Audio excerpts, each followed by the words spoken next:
I hadn't stepped foot in this godforsaken town for years.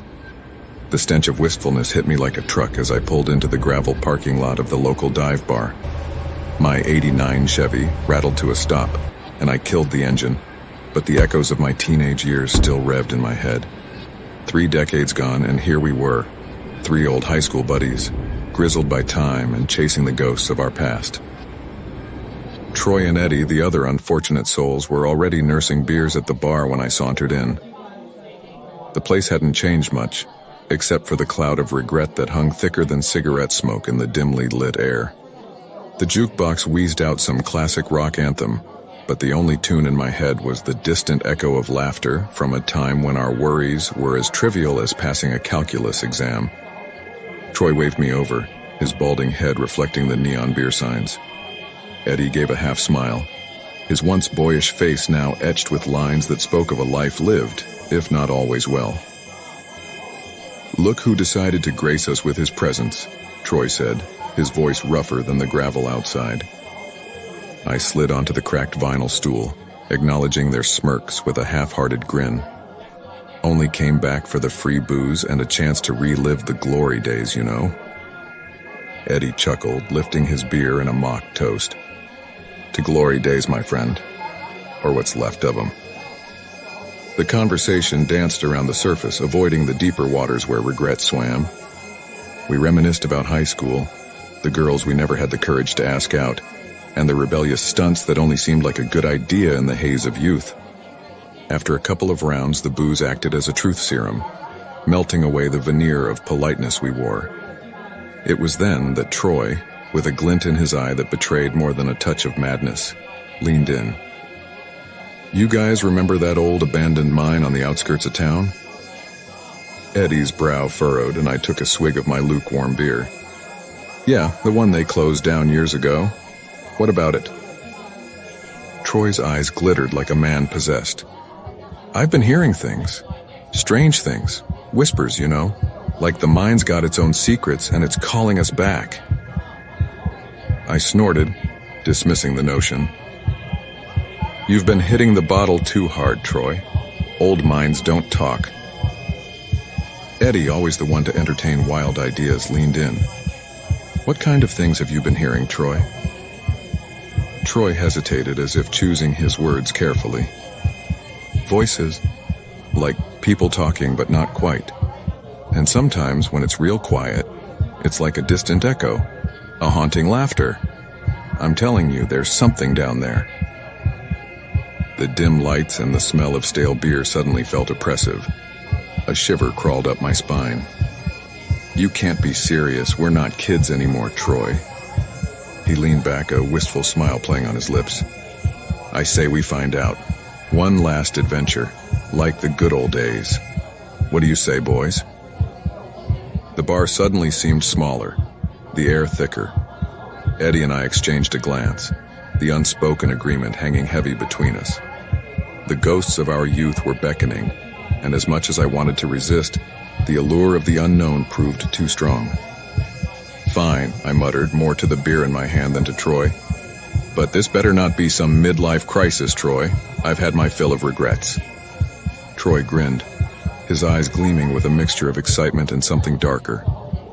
"Trust me, you won't regret this. There's something down there waiting for us." Little did I know, as we embarked on this ill-fated adventure, that the shadows of the past were about to swallow us whole, and the mine would unravel secrets more horrifying than any teenage nightmare.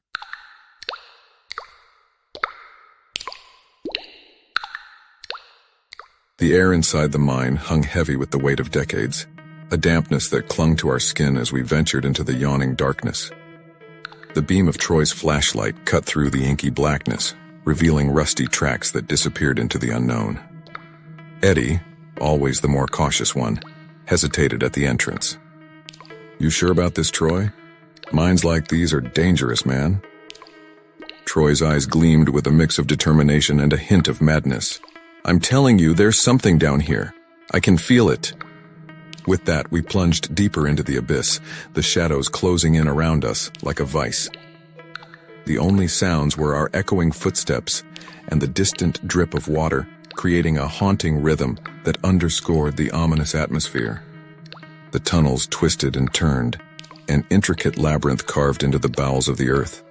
The air grew colder, and a sense of foreboding settled over us like a suffocating fog. It wasn't long before the silence was broken by a sound that sent a shiver down my spine. A faint whisper, like the murmur of distant voices. "You guys hear that?" I asked, my voice barely rising above a murmur. Troy nodded, his expression unreadable in the feeble light. "The whispers. I told you." Eddie, always the skeptic, scoffed. "Probably just the wind or something. Let's not get carried away." But the whispers persisted, growing louder and more distinct as we ventured deeper into the mind's belly. It was as if the walls themselves held the secrets of the past, whispering tales of long-forgotten tragedies and the souls that lingered in the shadows.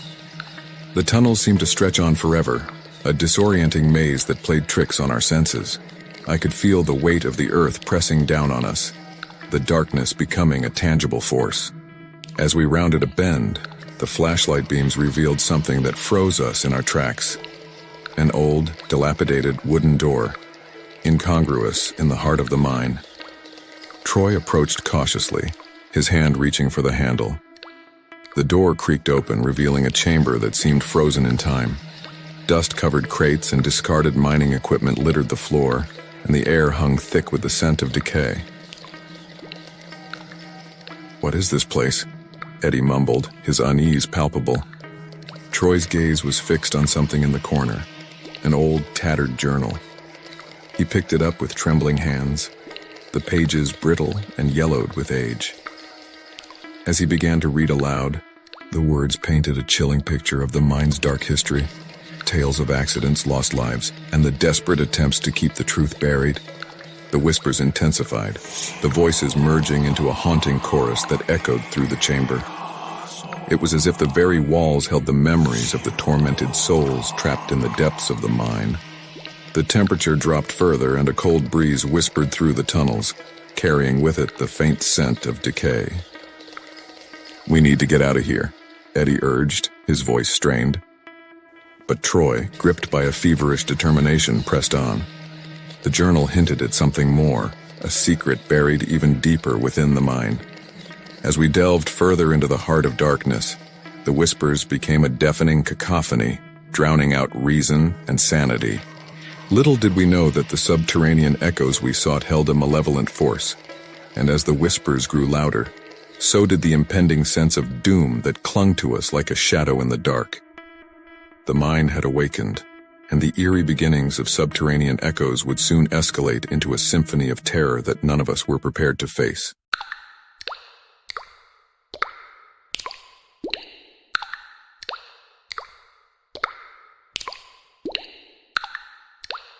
The tunnels twisted like the convoluted paths of our lives, each step leading us deeper into the belly of the beast. The whispers had transformed into anguished cries, the tortured echoes of souls long forgotten. Troy, clutching the ancient journal like a madman's Bible, led the way with a fervor that bordered on obsession. Eddie and I stumbled behind, our nerves fraying with every step. As we delved further into the mine's heart, the walls seemed to pulse with a malevolent energy. Shadows danced like specters in the periphery of our vision, and the air became charged with an otherworldly electricity. The journal spoke of a hidden chamber, a place where the mine's darkest secrets were said to be entombed. Troy, driven by a compulsion he couldn't articulate, guided us through the labyrinthine passages with an almost preternatural certainty. The temperature plummeted, and the air grew thick with a palpable sense of dread. Eddie, usually the voice of reason, shot me a sidelong glance, his eyes wide with a silent plea to abandon this fool's errand. But it was too late. The mine had ensnared us in its web of horrors. We stumbled upon the entrance to the hidden chamber, a massive cavern that echoed with the wails of the damned. The walls were adorned with crude drawings, symbols that seemed to writhe and twist in the flickering light of our flashlights. The air was heavy with the stench of decay, and the ground beneath us felt like a living entity, pulsating with an unholy heartbeat. Troy, undeterred by the malevolence that permeated the chamber, approached a peculiar-looking altar at the center. The journal, now a macabre guide, spoke of a ritual to unlock the mind's secrets. As he began to recite the incantations with an unsettling fervor, the very fabric of reality seemed to unravel. The whispers crescendo into a cacophony of tormented voices, and the symbols on the walls writhed in response. The air crackled with an unnatural energy, and shadows coalesced into twisted forms that seemed to dance with glee. Panic clawed at my chest, but it was nothing compared to the terror etched on Eddie's face. "We need to stop this, Troy," Eddie shouted over the unholy chorus. But Troy, possessed by forces beyond comprehension, pressed on. The altar began to emanate an eerie glow, and the chamber itself seemed to pulse with a malevolent heartbeat. The very ground beneath us quivered, as if the mine itself were alive and angry. And then, in the flicker of a dying flashlight, the shadows came to life. Ghostly apparitions materialized, their anguished faces contorted in silent screams. The tormented souls of those who had met their end in the mine emerged from the darkness, reaching out with spectral hands.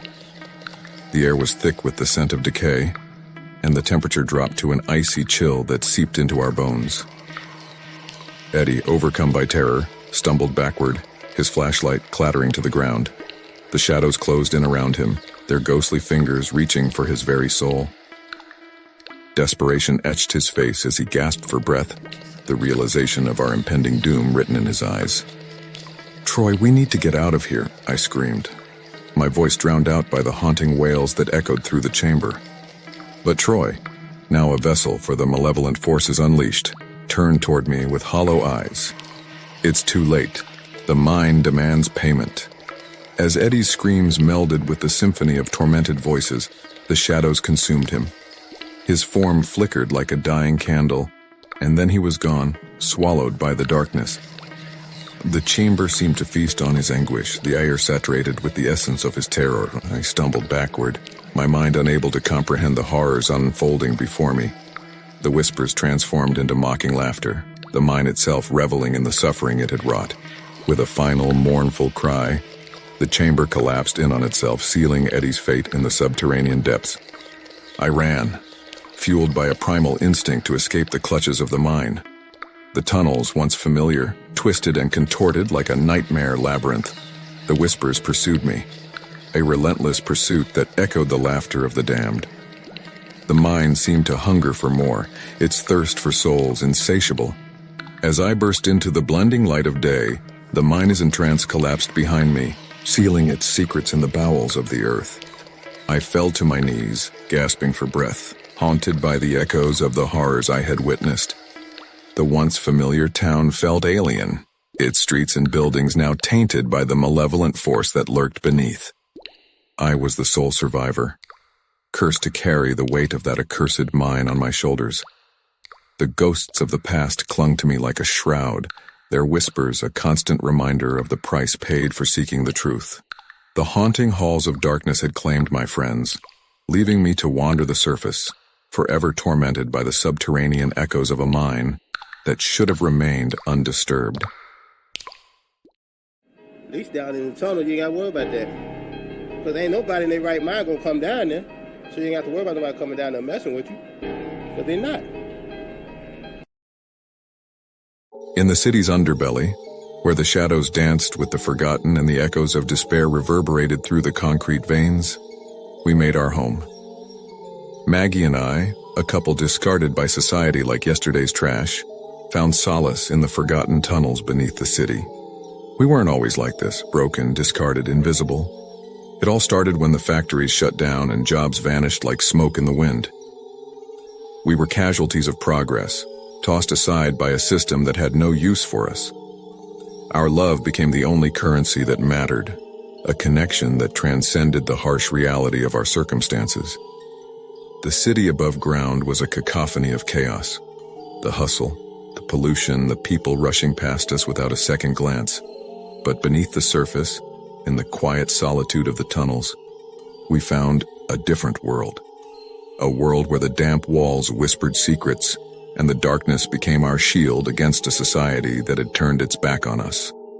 Our tunnel, A makeshift refuge cobbled together from discarded cardboard and blankets lay hidden in a forgotten corner beneath the city. The distant rumble of trains above us became a lullaby, and the rhythmic drip of water echoed like a heartbeat. We weren't just surviving. We were living a life stripped down to its raw, unfiltered essence. One night, as we huddled together for warmth, a new sound joined the symphony of the underground, a faint, eerie melody that seemed to emanate from the very walls. Maggie's eyes met mine, reflecting a mixture of curiosity and fear. "You hear that?" she whispered, her voice barely audible over the distant hum of the city. I strained my ears, trying to decipher the haunting tune that floated through the tunnels like a ghostly apparition. It was a melody from a bygone era, a tune that belonged to a time when the world above us still cared about dreams and aspirations. "Yeah," I replied, my voice a mere whisper. "It's like the walls are singing." The melody grew louder, enveloping us in its ethereal embrace. It beckoned us to follow, like a siren's call echoing through the labyrinth of shadows. Ignoring the rational part of our minds that screamed danger, we ventured deeper into the tunnels, guided by the spectral serenade. The further we went, the more the tunnel seemed to transform. The walls pulsed with an otherworldly energy, casting flickering shadows that danced like phantoms. Maggie clung to my arm, her grip tightening with each step. The melody, now an intricate tapestry of haunting notes, led us to a chamber bathed in an otherworldly glow. In the center of the chamber stood an old, ornate music box, its delicate mechanism winding and unwinding, as if possessed by unseen hands. The melody poured from it, filling the cavern with a mesmerizing harmony. I approached cautiously, drawn to the box like a moth to flame. As my fingers brushed the cold metal, a sudden jolt surged through me, a current that connected me to something beyond my comprehension. The music box seemed to pulse with a life of its own, and the melody intensified, weaving through the air like an incantation. Maggie, her eyes wide with a mix of wonder and trepidation, joined me. Together, we watched as the chamber transformed before our eyes. Shadows took form, coalescing into ethereal figures that swayed to the haunting rhythm. Faces from the past, faces we could barely remember, danced in the shadows, a spectral ballroom frozen in time. The music box's melody narrated a story untold, a tale of love and loss, of dreams shattered and forgotten. It was as if the chamber had become a portal to the memories of those who had walked these tunnels before us. The homeless, the discarded, the forgotten. Their stories played out in the silent ballet of shadows. As the last note hung in the air, the figures dissipated like smoke, leaving us in the eerie silence of the underground. The music box, now silent and still, felt heavy in my hands. Maggie and I exchanged a glance, a silent acknowledgement that we had witnessed something beyond the realm of the living. The tunnel, once a mere shelter, had become a gateway to a paranormal odyssey beneath the city. The music box, a conduit to the echoes of the past, whispered secrets that resonated in the depths of our souls. We couldn't go back to the simplicity of our cardboard refuge. The tunnel of shadows had unveiled a reality that transcended the harshness of our existence. Days turned into nights, and the music box became the centerpiece of our underground sanctuary. The melody played whenever the weight of the world above ground became too much to bear. It became our refuge, a reminder that even in the forgotten corners of society, there existed a beauty that transcended the visible. Yet, as with all things touched by the supernatural, the line between enchantment and malevolence blurred. One fateful night, as the music box played its haunting melody, the shadows in the tunnel took on a life of their own. The figures returned, but this time their faces contorted into expressions of agony, their spectral eyes pleading for release.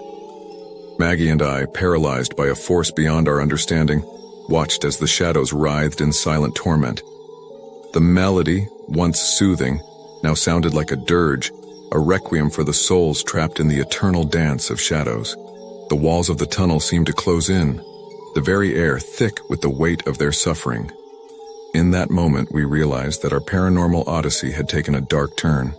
The music box, once a beacon of solace, had become a conduit for the restless spirits that lingered in the shadows. We had unwittingly opened a gateway to a realm we couldn't control, and the consequences were unraveling before our eyes. Desperation clawed at us as we tried to silence the music box. But the melody persisted, its mournful notes echoing through the tunnels like a curse. The figures in the shadows became more frantic, their silent pleas escalating into tortured screams that reverberated through the chamber.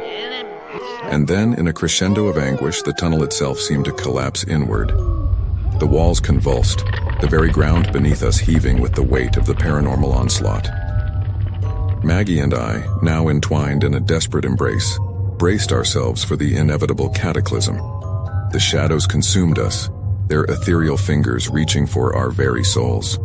The music box, its delicate frame now twisted and contorted, emitted a final, discordant wail before falling silent. The tunnel of shadows became a chaotic abyss, and in that harrowing moment, we realized the price of meddling with forces beyond our understanding. As the darkness closed in, Maggie's eyes met mine one last time. In that shared gaze, we acknowledged the inevitability of our fate. The echoes of our existence, now entwined with the tortured spirits of the tunnel, faded into the abyss. The city above ground continued its indifferent march, oblivious to the tragedy that had unfolded beneath its feet. The homeless couple, once invisible, became mere whispers in the tunnel of shadows, a cautionary tale of a paranormal odyssey that ended in the depths of darkness.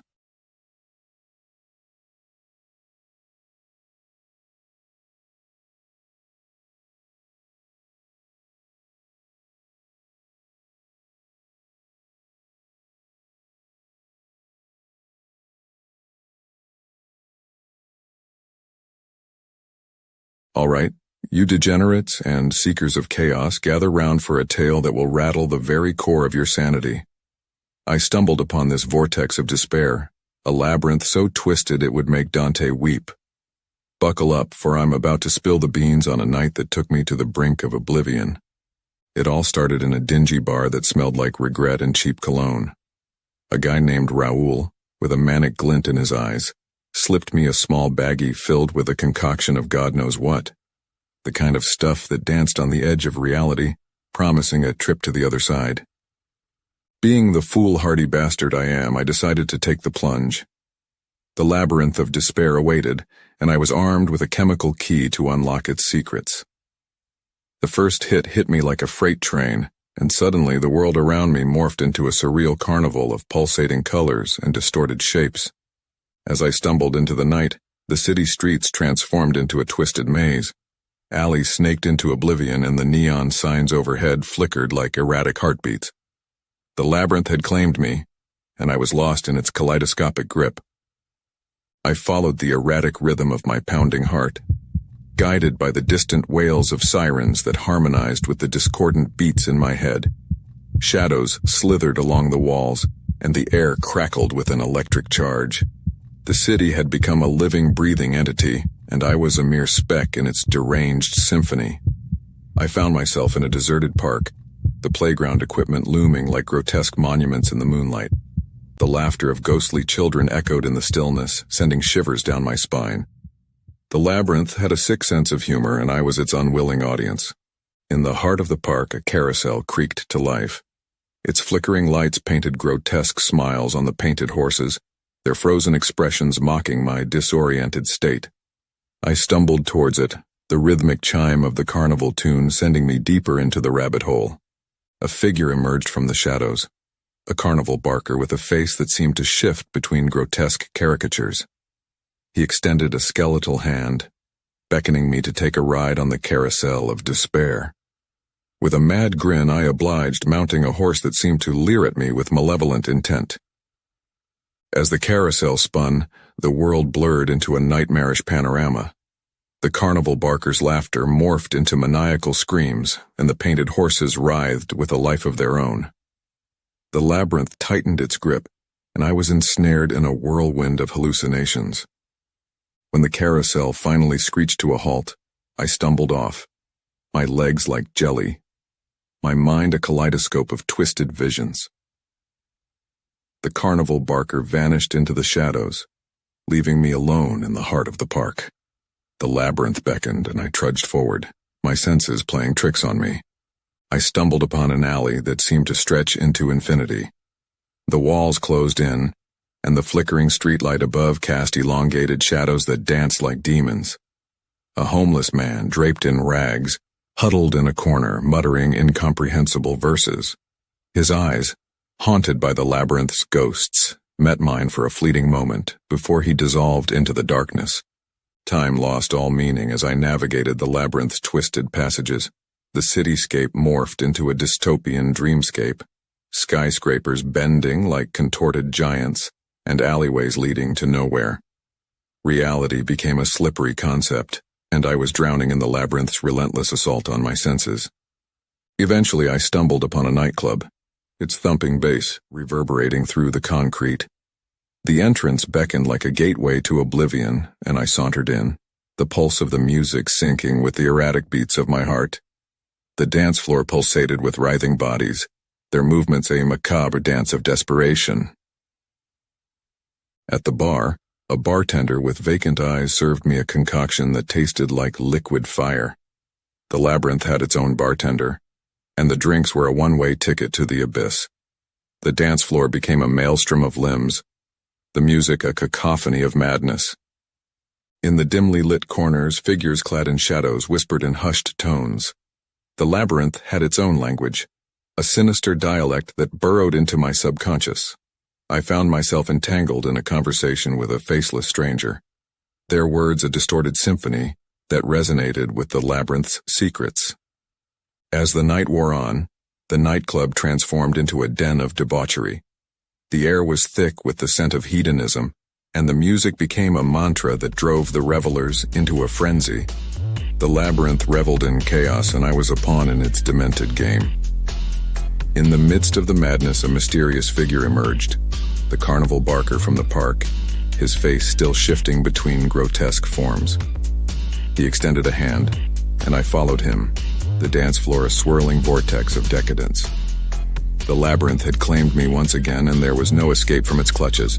We ventured into the heart of the nightclub, where a door materialized out of thin air. The carnival barker grinned, his eyes glinting with a manic intensity. With a theatrical flourish, he opened the door, revealing a passage that led into the depths of the labyrinth.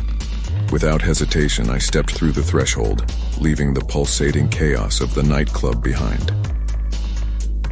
The door closed with an ominous thud, and I found myself in a corridor that seemed to stretch into eternity. The walls were adorned with grotesque murals, each panel telling a fragment of the labyrinth's dark narrative. As I walked, the corridor twisted and turned, leading me deeper into the labyrinth's abyss. The air grew colder, and the walls seemed to close in on me. Whispers echoed in the shadows, the voices of the lost souls who had succumbed to the labyrinth's embrace. I stumbled upon a chamber bathed in an otherworldly glow. In the center stood a figure draped in shadows, the homeless man from the alley. His eyes, now windows to the labyrinth's depths, locked onto mine. He spoke in cryptic verses, his words a distorted prophecy that sent chills down my spine. The labyrinth hungers for the lost, the seekers of chaos. Embrace its despair, and you shall find salvation in the shadows. His words reverberated through the chamber, and the labyrinth seemed to pulsate with a malevolent energy. I was a puppet in its twisted play, and the homeless man, now a spectral guide, urged me forward. The corridors became a labyrinth within the labyrinth, a maze of despair that defied all logic. Time warped, and the boundaries between reality and hallucination blurred. The walls whispered secrets that clawed at the edges of my consciousness, and the air crackled with an unseen force. I stumbled upon a surreal tableau, a room filled with mirrors that reflected distorted versions of myself. Each reflection told a different story, a fragmented narrative of the choices and mistakes that had led me to this point. The labyrinth was a mirror to my soul, and I was confronted with the demons of my own making. As I traversed the labyrinth's depths, The shadows became sentient entities, morphing into grotesque forms that seemed to mock my very existence. Faces from the past, memories buried in the recesses of my mind, materialized in the darkness. The labyrinth was a relentless interrogator, and I was stripped bare in its unforgiving gaze. In the heart of the labyrinth, I encountered a door, the final threshold that promised either salvation or damnation. The carnival barker, his face now frozen in a mask of mania, stood guard. With a flourish, he opened the door, revealing a blinding light that spilled from the other side. I stepped through, my senses overwhelmed by a surge of energy that transcended the labyrinth's confines. The blinding light gave way to a serene landscape, a surreal dreamscape bathed in hues that defied description. The air was thick with a tranquility that stood in stark contrast to the chaos of the labyrinth. I found myself on a hill overlooking a city that shimmered like a mirage. The labyrinth, now a distant memory, lay below like a sleeping beast. The carnival barker, his face now serene, stood beside me, his eyes reflecting the enigma of the journey we had undertaken. "You have faced the labyrinth and emerged on the other side," he intoned, his voice a soothing melody that echoed in the quietude. I surveyed the city below, a place that seemed untouched by the trials of the labyrinth. The journey had left its mark on me, a visceral imprint that transcended the boundaries of reality. The carnival barker, his purpose fulfilled, vanished into the ether, leaving me alone on the hill. As I descended into the city, the memories of the labyrinth lingered like a fever dream. The streets, once alien and foreboding, now felt familiar. The echoes of despair had been replaced by the hum of everyday life. And so, dear degenerates and seekers of chaos, heed my cautionary tale. The Labyrinth of Despair is no place for the faint of heart. It will strip you bare, confront you with your deepest fears, and leave you wandering the corridors of your own madness. As for me, I emerged from the labyrinth changed, a wanderer with a mind scarred by the shadows. The city above ground carried on, oblivious to the odyssey I had undertaken. The Labyrinth of Despair, a cosmic riddle, had spat me out into the mundane reality, but its echoes lingered, a haunting reminder that some journeys are best left uncharted.